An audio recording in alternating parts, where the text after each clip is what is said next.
Kasparas Jakucionis is the best Illini freshman since. Let's talk about it.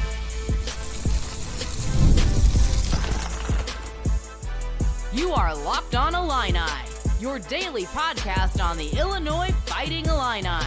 Part of the Locked On Podcast Network, your team every day. Welcome back to another episode of Locked On Illini. My name is Sunny Verma. You can find me at IlliniCast, at the Sunny V, or Locked On Illini on all the socials. Before we get started today, make sure you hit the subscribe button. I'm here producing Illini content for you every single day. So a simple way for you to help the channel. Hit that like button, hit that subscribe button, and let's go. Today's episode is brought to you by Game Time. Download the Game Time app, create an account, and use code LOCKEDONCollege for $20 off your first purchase.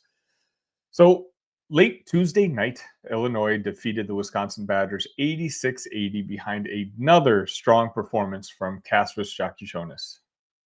Kasparas finished with 24 points, 6 rebounds, and 5 assists on 8 of 15 shooting and 4 of 8 from the three-point land. He did have 1 steal and 4 turnovers. And obviously, if you're talking about the last couple of games now, Kasparas has really seemed to have found his groove and honestly putting numbers up that no freshman in Illini history ever has. Well, if we're really being honest, maybe no player, period. So that got me thinking late last night, and it was a question that I posed to the Locked On Illini community, both on social media and our Discord. By the way, please feel free to join the Discord where we have this conversation every single day about Illinois sports and professional sports and life in general. But I posed the question: Kasparas is the best Illini freshman since ... I got a lot of answers, and I do think I've formulated my answer now, which I'll kind of unveil at the end of this segment. Some of the main guys that were brought up were Odom, a little bit more recent, of course. I'm going to special thank you to the Armchair Illini guys who had a couple of these guys' stats laid out for me pretty easily. Io had 13.8 points per game, 4 rebounds, and 3 assists in his freshman year. Now, keep in mind, guys, I'm talking about freshman season. I'm not saying Kasparas is the best Illini since. There's long ways to go for that. Io played a couple years in college. Kofi played a couple years in college. Terrence Shannon Jr. played 2 years in college, and he was like 23, 24 years old. Kasparas is a younger player in his freshman season. And for that reason, I'm ruling out Tomislav Visic because technically he's come in as a sophomore. Along with Odom, Georgie had 12.5 points and 5 rebounds per game. Again, impressive when you're in the Big Ten Conference and you're new to the Big Ten Conference. Kofi Cockburn, another very popular answer. He averaged 13.3 points per game, 8.8 rebounds per game, and 1.4 blocks per game on his way to becoming the Big Ten Freshman of the Year. Other guys that were mentioned. Trent Frazier, who was the first guy I thought of, if I'm going to be honest. But again, we're looking at strictly freshman year. Trent averaged 12.5 points on 3 assists per game. Now, those 12.5 points were certainly electric. And, the beauty of Trent Frazier was when he came in, this program was down in its dumps. And it was just a very hard to watch basketball team, but he made certain nights extremely exciting. We had D. Brown mentioned. D. Brown, in his freshman year, averaged 12 points, 5 assists, and 3.7 rebounds a game. Again, D. Brown and Darren Williams, who I'm going to talk about next. Darren, by the way, averaged 6 points, 4.5 assists, and 3 rebounds per game. Now, notice I'm going pretty far down this list. There's only one more guy I can think of. Now, I'm only going to go as far back as this guy because this is the first basketball player. Some of you guys know this already. We've had this conversation. This is the first guy who I started noticing when I first started paying attention to Illini basketball. Okay, and that guy is Keywan Garris. Keywan Garris is kind of what introduced me to Illinois basketball, and it's ever since he donned the orange and blue. And again, I was a kid watching, but he attracted me to the program, and I've been a fan ever since. So Keywan actually had probably the best stats if compared to the previous ones I've just gone through. He only averaged 15.9 points per game on 3.8 assists and 3.5 rebounds a game. Pretty impressive for a guy who was 6'2", 180 pounds. And again, he did this in 1993, 1994. I know Illinois had some very good basketball teams before then. I know about the Flying Illini. I know all that. But I wanted to keep this conversation somewhat recent just because I wanted to base my opinions on my own personal facts, right? Players I have seen. I was 6 years old when the Flying Illini were flying around. And so it's hard for me to have an opinion on some of those guys because I wasn't watching them. I can read about them. I can, look up their stats or whatnot, but I don't actually have any visual memory of seeing what they were like and the impact that they had. So again, all these guys had pretty impressive numbers if we're going to be honest. But then we bring Kasparas into the picture. Kasparas obviously was a recruit that we got over summer, kind of came out of nowhere. The Illini staff pivoted to Kasparas after not being able to get Igor, who eventually went to BYU. And as soon as I started watching Kasparas' film, I knew this guy was it. And I questioned why it took so long for him to really become, in the limelight. Granted, I'm happy that happened, and I'm glad that Illinois was able to get him. And I think now we're kind of seeing that the hype was real. As of this recording, Kasparas is averaging 15.4 points per game, 6.4 rebounds, and 6 assists on 49.4 field goal percentage and 44% from three-point line. All very impressive. In fact, just those numbers compared to the ones I just listed previously of the other contenders I could think of for best freshmen in Illini history, those numbers themselves surpass every player that I had just mentioned. But Derek Piper from Illini Inquirer 24/7, he made note that of the last 4 high major opponents. Now, keep in mind, Casper started the season a little slow when it comes to scoring. Sure, he was doing what he needed to do, passing the ball, rebounding ball, but he only had 9 shots in the first 3 games. It's his scoring that's gone up a notch over the last couple weeks. So to continue my thought from earlier, Derek Piper mentioned that in his last 4 high major opponents, Kasparas is averaging 20.5 points per game, 6.5 rebounds per game, 5.5 assists per game on 55% shooting and 48% from three-point land. Folks, the answer is simple. Kasparas right now, at least 9 games in, is the best freshman that Illinois basketball has ever had. Again, not the best player we've ever had, but the best freshman season that we've ever witnessed. Is a season very early? Sure. Can things go sour, go down? Sure. Does it look like that's going to happen? I don't think so. But the point of this was to really bring to attention because there's been rumors about Kasparas going to the NBA after this year. And if he continues on this trajectory, there's no reason he wouldn't. According to ESPN's latest top 100 prospects, he was ranked number 8. And if you follow me on social media, there was another mock draft, which had Kasparas going at number 6, or it may have been number 5.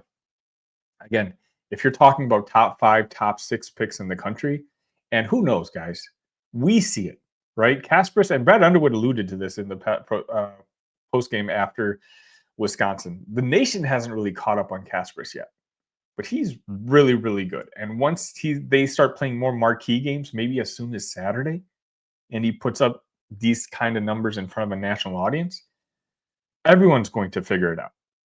And this is just one of those episodes where I wanted to sit back and relax and let you guys understand that if Kasparas does go pro next year, all the best luck to him. But we need to sit back, enjoy, and really just appreciate what we're watching. Because in my opinion, it doesn't matter how long you've been watching the Illini. I made a mention of me watching for like 30, 35 years. Someone in the comment section had said they'd been watching for 55 years. Whether you just started watching them this year, 10 years, 30 years, 50 years, we've never seen happen what Kasparas is doing right now. And that is something we just need to sit back and appreciate.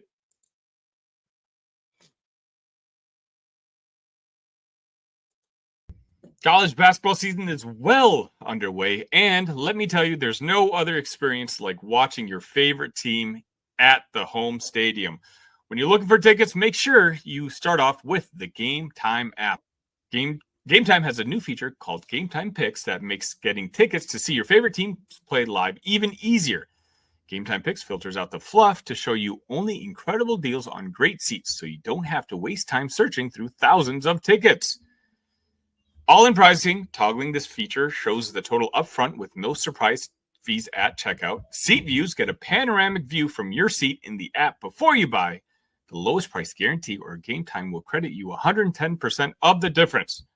Take the guesswork out of buying tickets with Game Time Picks. Download the Game Time app, create an account, and use code LOCKEDONCollege for $20 off your first purchase.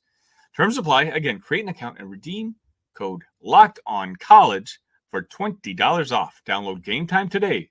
What time is it? Game time. All right, so the conference championship happened over the weekend, and I didn't get a chance to talk about it with my good friend Ted from the Big Ten Ted channel. Ted, thanks for coming on. It's great to be here. We are in postseason mode, baby. Postseason mode means next season mode for some of these teams with the transfer portal opening up as well. We just had early signing day during conference championship week as well. So it's kind of that weird crossover time. But what a game. What a game in Indianapolis on Saturday. It was sure fun to watch. I mean, all day Saturday. It was just a chock full of really, really good football games. And, especially with that SEC game, which, was a good football game, but it kind of reminisced of what an old school Big Ten game would look like. Absolutely. And yet, and then the Big Ten conference championship happened. And that's typically what an SEC championship looks like. But I'll be honest, I thought Oregon was going to blow them out. And Penn State kept it close. It was a really good game. And, I'm curious, Dan Lanning and the Oregon Ducks win it in their first year in the conference. Congrats to them and congrats to their fans. What did you think of the game? Yeah, coming into the Big Ten right away and winning it. That is quite the statement by Dan Lanning and this Ducks team. I got a lot more respect, I think, for Penn State coming. I already had a good amount of respect for Penn State coming into this game. But I was kind of worried about this matchup, about what Oregon's defensive line had been doing as of late, right? Mateo Uyunglele was doing great, getting pressure, the most sacks in the Big Ten coming off of the edge. And you look at those two interior linemen with Caldwell and Harmon and Birch and Tuioti kind of coming off of the other side. But I thought Penn State's offensive line did a really good job in this game. I thought both offensive lines did a really good job, because that was my number one point in my preview, was which defensive line is going to come in and wreak the most havoc. I thought both quarterbacks, both offensive lines did a really good job at giving themselves the time they need to be able to make plays, certainly down the field. And this is just, it's typical for Penn State this season. They are the cardiac cats. They are that resilient group. They get down 28-10 after that Dante Manning interception. The Ducks punch it in, and that is a situation where I think a lot of people, including myself, were thinking, well, this is kind of maybe the way we were expecting this to go. Oregon starting to pull away. Penn State, this is not the game that they want to be in. They want to be in a close game. Oregon getting up and down, Tracktown USA, getting into that track meet kind of a deal. But then Penn State, that's all. When they get down, you cannot count this team out. You couldn't count them out against USC. You couldn't count them out, in that game against Minnesota. You have this game, of course, against the Oregon Ducks. Drew Aller, I think, really impressed me in this game. I thought something very interesting was happening in the second half of this game, because in the first half, you saw Tyler Warren be heavily involved. And then I think Oregon's realized, we got to shade our defense in the direction of 44, and that opened things up down the field for some of these other receivers. Amari Evans had a touchdown. Harrison Wallace on that play where Mateo had the jersey of Drew Aller had that touchdown, and things were opening up for the Penn State wide receivers down the field. But, man, you can't talk about Penn State without talking about that run game. They ran it, and they ran it again, nearly 300 yards on the ground. This was like, when I look at Oregon defensively, this is probably, I don't like to use the word worst with a team like Oregon, but this was probably the most subpar performance that we've seen from them on the defensive side of the ball. But the good thing for them, hey, they got a bye in the first round of the CFP. They got time before that Rose Bowl on New Year's Day to be able to figure things out. But what Dan Lanning has said all year is, hey, look at that Wisconsin game when our offense wasn't humming, the defense picked us up. And in this game, when the defense wasn't playing their best game, the offense was picture perfect. Tez Johnson, they could not cover him. Penn State did not have the quickness, the agility, the athleticism in the back end of that defense. When Tez Johnson got separation, it was almost game over. It was going to be a big play at that point. And his performance really vaulted Oregon certainly to the next level. But Penn State was right there, right? Penn State had the football, a chance to possibly go down and tie the game with a 2-point conversion, but Nico Reed making a great play in the end. I think the big takeaway coming out of Indianapolis, I think both of these teams can make runs to Atlanta. I really believe so. Oregon was already that team, right? And they're going to be that team. They got a tougher road than Penn State certainly does in the CFP coming up. But when I look at the Nittany Lions, like, you look at what they have up front on the defensive line, their defense is a really good unit. They got to play better, especially in the secondary. But here's the thing. Unless they match up with the Oregon Ducks, they're not going to meet an offense as explosive as an Oregon offense with a Heisman finalist in Dylan Gabriel and a guy like Tez Johnson, who won the MVP of this Big Ten championship game as well. But if they continue, Drew Aller run the football well, Tyler Warren just doing Tyler Warren things, and Drew Aller playing good, this is a team. You look at their path. We'll talk about it, I'm sure, here in just a minute. But you look at their path and the way they're playing. And I said this all the way back in early November. After that loss against Ohio State, I'm like, okay, your schedule is favorable. It's time to build confidence. It's time to build momentum. I think it's clear that they were able to do that. The way they played against Oregon, boy, they got a real shot. They got a real shot. I think they are one of a cluster of football teams that can make a run and possibly take home the trophy when all is said and done on January 20th in Atlanta. Which would be wild, right? Like, that would be wild. With the history with James Franklin and just be able to kind of pull through on the first year of a 12-team playoff. Now, obviously, Penn State lost on Saturday, but there was a lot of complaining on various social medias about Penn State's, dare we say, like, favorable path. I think that's kind of how you phrase it. Of course, you still play the extra game, which I don't think people are quite taking into account. It's not like you're playing a cupcake in that first round, but you're right. I mean, if we're talking about Penn State, being able to win not just one game, but the possibility in round 2, they're going to be having an easier matchup than some of the teams that were guaranteed spots. There's a way for Penn State to really sneak in there and all of a sudden be one of the final few standing. Yeah, so it's very clear that this format was made for a Power 5 and not a Power 2. I think that's becoming abundantly clear right now. The way it was made for Texas and Oklahoma being in the Big 12, for Oregon and USC and some of those West Coast teams being in the Pac-12 right now, where you had, the top 4 conference champions certainly get buys. Now when you have the consolidation at the top of the sport, with Oregon in the Big Ten, with Texas in the SEC. Now, all of a sudden, those conferences below where you thought you would have quality conference champions, they don't exactly. I mean, no disrespect to a team like Arizona State. Kenny Dillingham, former Ducks offensive coordinator, has done a great job with the Sun Devils. Cam Spadaway, very fun to watch the running back position for them. Caught some of that Big 12 championship game against Iowa State. But yeah, it's very clear that the format is all kind of messed up. But hey, the Nittany Lions are like, I like the format this year. I think they're loving what's going on right there. They got a game against SMU.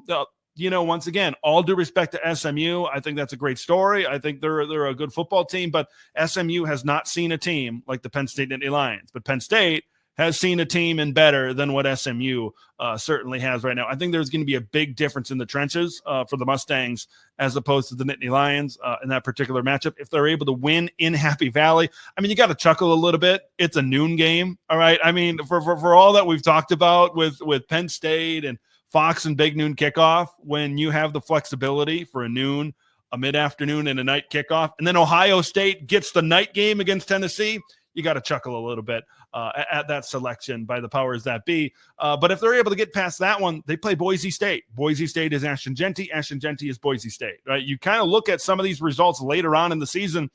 They had some tougher battles. I think San Jose State was a battle for the Broncos in there as well. So that's certainly a game that, hey, even if Ashton Genty runs for 200 yards, I still think that Penn State can certainly come out on top. And then you kind of look at some of the other teams on their half of the bracket. You look at Georgia, looks like they're going to be down. Carson Beck maybe going forward. Notre Dame, I think is another team that you got to kind of factor in. I think that they can make a run, assuming that they can get past Indiana. I think that's a tough matchup for the Hoosiers in the first round of the playoff. But yeah, you look at the Nittany Lions, it's certainly good compared to the Oregon Ducks on the top half of the bracket. They could play Ohio State or Tennessee, but let's just say for discussion's sake, they could play Ohio State in the Rose Bowl, and then they could go to the Cotton Bowl in Dallas to play Texas, and then in the national championship, they could play the Georgia Bulldogs in Atlanta. So they could be the ultimate road warriors. Like, there's a discussion. If they run the table, they go 16-0, considering the tougher route that they have. There's a discussion out there to maybe think about this Oregon Ducks team as one of the better in college football history, having to go through that type of gauntlet, not to mention Penn State in the Big Ten championship game. So it's certainly something worth discussing, and it's going to be a lot of fun to certainly see how this all plays out. While some team seasons continue, others are preparing for the future. And so right after this, Ted and I are going to be discussing some of the coaching hirings happening in the conference.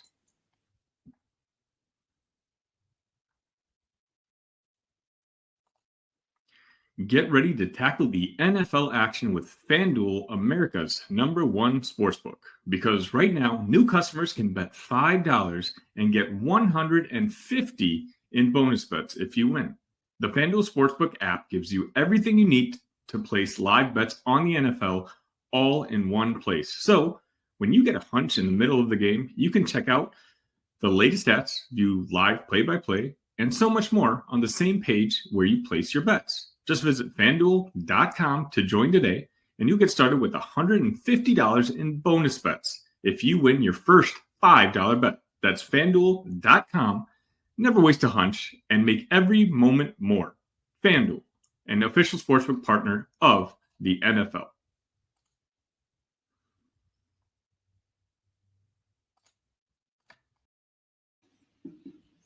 All right, Ted. So Barry Odom was just recently announced as the new head coach of the Purdue Boilermakers. Now, obviously, this news is important to Illini fans, as Purdue and Northwestern are two locked-in rivals. A disastrous couple years for Ryan Walters. Purdue decided to move on. I really think ultimately it was that pounding that they took against the Hoosiers in that last game of the season that kind of sealed Ryan's fate. I have some thoughts on Barry Odom, but you're much smarter than I, so I'd like to hear yours first. Yeah, so I like this. I like this hire. Of course, he was formerly the head coach at Missouri before Elijah Drinkwitz kind of took it to another level there with the Tigers. He was floating right around the 500 mark over there in the SEC, and then he kind of heads to UNLV, and all of a sudden he brings that program up to prominence, back-to-back appearances in the Mountain West Championship game. Like, there's one thing that kind of slaps me in the face out of all of this, and it is Barry Odom to some extent, but it's the offensive coordinator. What do we know about Purdue when they have success? They have good offenses, right? Jeff Brom era and what he was able to do.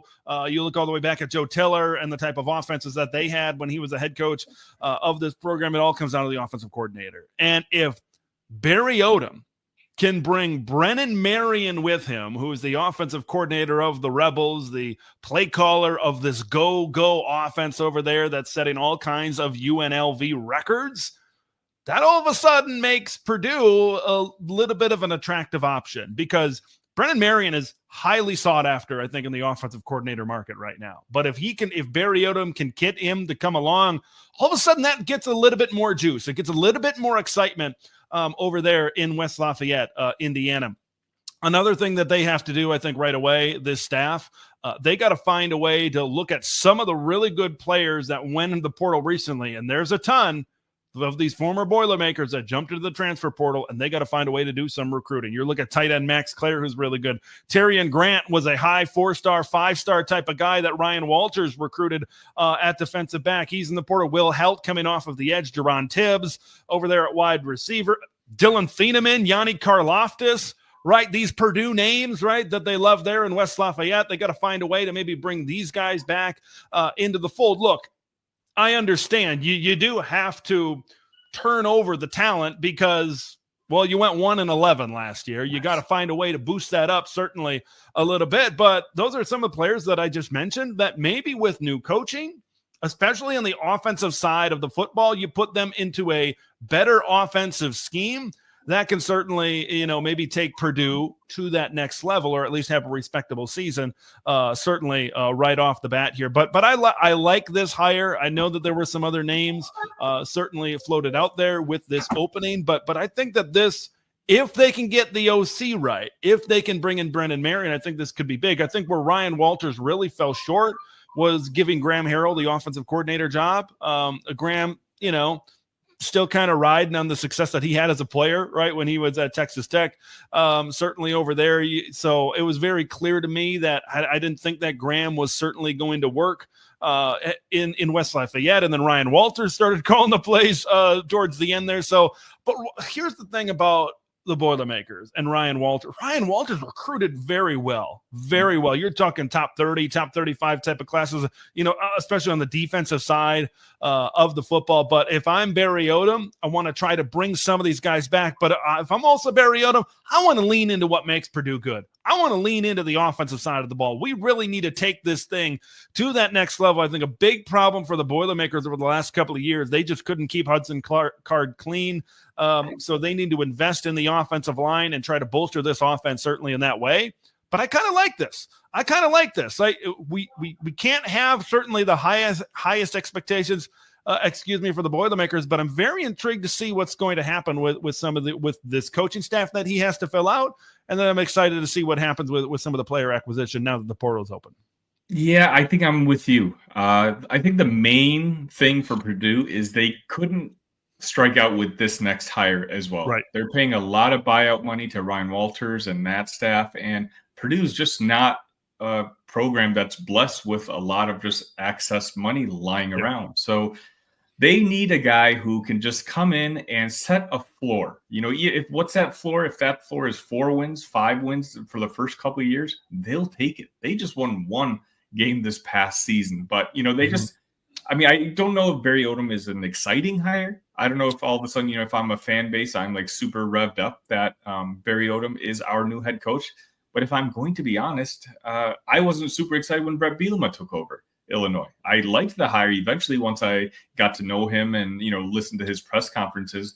But I wouldn't say, we have a superstar head coach anymore. Barry Odom, to me, probably a little less inspiring, but a guy who obviously he can coach. He's a good coach. I don't think anyone can say otherwise. Winning 8 games with Missouri in the SEC, that's not easy. That conference is full of really good football teams. And again, most importantly, Purdue couldn't put themselves in a position where with their next hire, they had to, if they failed on this next hire and they had to possibly start paying down another coaching staff in 2-3 years, they just simply can't put themselves in that position. I think they did the best that they possibly could, given the circumstances. Yeah, I agree with that. And it's all in today's day and age of college football. It's all going to come down to the investment that Purdue is certainly willing to make in this program. We know how good Purdue is as a basketball program, right? And maybe the investment turns the lean over in that direction. But we know football certainly drives the bus, even at a program like a Purdue University. So, yeah, I'm very excited to see. And you mentioned it not being a sexy hire. Sometimes that can be a benefit because because if you do get somebody that's been really good, that sets a lot higher expectations and maybe shortens the leash. Certainly just a little bit, but kind of going back to Ryan Walters, this is a program that needs to show development. Ryan Walters was able to do good things off the field, right? In recruiting, in being able to bring in some of this talent. But he wasn't able to develop it, right? There was zero development. There was regression, certainly this season. That's, I think, what Barry Odom and the staff has to be able to focus on here in year one. It's just, let's just get better. It's not going to take much in year number one. I will say that with Barry Odom, with their one only win coming against Indiana State, but you need to show improvement. Like that just was not shown under Ryan Walters in his second season as the head coach of this program. So yeah, I think Barry is going to be able to come in here and work, I think, with what he's got, and it's going to be a build. Right? They need to be able to understand that, but you need to show signs of improvement. You need to show signs. Ryan Walters, even though he just lasted 2 years, certainly didn't show those signs. All right, Ted, we got a couple more minutes. Obviously, transfer portal season is on, and it's on fire, especially if you're, a fan of programs like Nebraska or your Wisconsin Badgers. There's a lot of big premium players coming in and out of the portal. Your thoughts on maybe just a couple thoughts on the portal so far this week? Yeah, I think the thing that stuck out is look what's happening at Nebraska, specifically on the defensive side of the ball. Ever since Tony White left for Florida State, you see Jamari Butler in the portal, Prince Waluma-Mayelen, James Williams, Makai Bayer, who was big for linebacker at them. And then you look at Gabe Irvin Jr. at running back. Now, here's the thing about the running back position. You got Dante Dowdle in there. Emma Johnson went into the portal, and then he came back out. So you still got Emma Johnson. You still got Dante Dowdell in that room. Daniel Kalen. You kind of knew after the Raiola thing went down last year, that late flip next to signing day when Daniel Kalen was already committed and was already going to sign, that he was not going to come back certainly next season. But that's a high four-star type of kid. Someone's going to get a really good talent, I think. And then Malachi Coleman, the local kid out of Lincoln East High School, leaving Nebraska. That was kind of a little bit of a disappointment maybe for some Husker fans, and there's been some rumblings about 15 in red out there. If somebody can see the talent, I'm very curious. Boy, if Dylan Raiola ends up leaving Nebraska, boy, that is going to be some reaction. Let me put it that way. I'll just leave it at that because there's a lot of conjecture. There's a lot of rumor out there. And I don't want anything to kind of get misconstrued, certainly over here as well. Another program, you talk about the Wisconsin Badgers, Tyler Van Dyke in the portal. Tretch Kekahuno, that kind of hurts. A young wide receiver, should have probably been a little bit more involved. James Thompson Jr. and Kurt Neal on the defensive line are in the portal. They're going to have to go portal heavy. USC is going to have to go portal heavy. They lost Quentin Joyner, a good young running back. He was slated to be RB1 this upcoming season, but he clearly didn't see something that really fit with him over there. They got they're deep. There's a lot of guys that are leaving just that are seniors on the defense as well. So the Trojans are going to go into there certainly as well. Last thing is we know Bryce Underwood, the great number one player in the country, is coming in at Michigan. Will they go after an experienced quarterback? Miller Moss has been floated out there. Sounds like he's taking visits to SEC programs right now, but is Michigan going to give the keys to Bryce Underwood, right? You got to think they're going to get some sort of experienced quarterback in this room. They lost Jaden Denegal. They, of course, lost Jack Tuttle, right?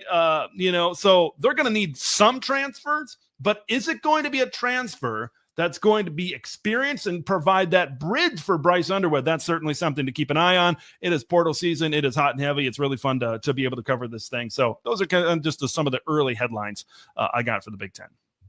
Ted, before I let you go, what's going on your channel? Everything.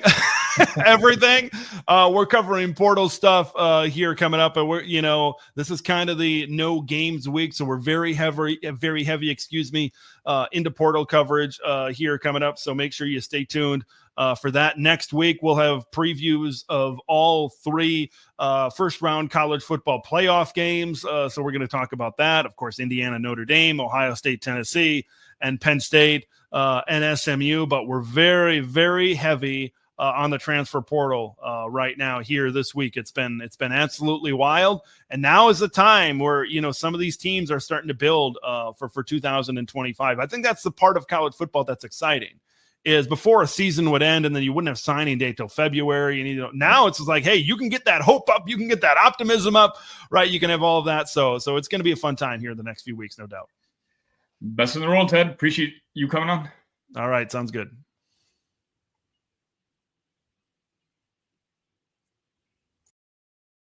And that'll wrap it up for today's edition of Locked On Illini. Remember, stay tuned. On Friday, we'll have a new episode for you previewing the Tennessee basketball game. The number 1 Volunteers come to Champaign on Saturday at 4:30 p.m. And don't forget, as I do after every basketball game, you guys join me for Northwestern, you guys join me for Wisconsin, and I hope you guys join me for the post-game live immediately after the buzzer against the Tennessee Volunteers on Saturday. Make sure you're subscribed. Make sure you've hit that notification button, bell, wherever that might be, so you know exactly when I go live. And I just wanted to send a special shout out to those of you who listen to me on podcasts, whether it's Apple or whether it's on Spotify. Just know I appreciate all of you as well. Until next time, ILL. Love you guys.